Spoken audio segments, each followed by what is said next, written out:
नमस्कार मित्रांनो. आजचा विषय फक्त राजकारण नाही. आजचा विषय आहे एक गाव आणि दोन तुकडे. एकाच टप्प्यात दोन्ही भावांनी मिळून केला एकनाथ शिंदेचा करेक्ट कार्यक्रम आणि शेवटी शिंदेच बळीचे बकरे ठरले का? आज आपण पाहणार आहोत मुंबई महानगरपालिकेच्या सत्तेचा 37 वर्षाचा इतिहास आणि 2025 मध्ये उद्धव युतीने घडवलेला राजकीय भूकंप. मित्रांनो, 1885 पासून मुंबई महानगरपालिकेवर ठाकरे ब्रँडची सत्ता. साधी सत्ता नाही तर अखंड 37 वर्षाचा दबदबा.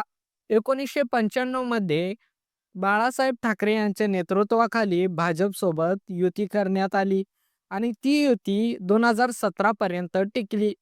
मुंबई म्हणजे शिवसेनेचा गड आणि ठाकरे नाव म्हणजे सत्ता. पण त्यानंतर सगळं बदललं.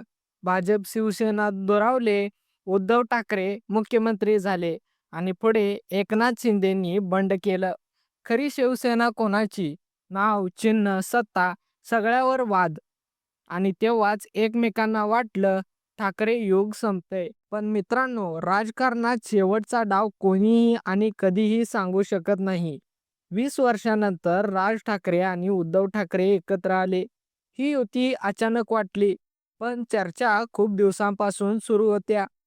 जे दोन भाऊ विरोधात होते, तेच दोन भाऊ आता एकत्र आले आणि या युतीने संपूर्ण महाराष्ट्राला धक्का दिला. मित्रांनो, 2025 मध्ये भाजपनंतर एकनाथ शिंदे यांच्या शिवसेनेचा नंबर लागला. मुंबई महानगरपालिका ही फक्त निवडणूक नाही, ही आहे सत्तेची चावी.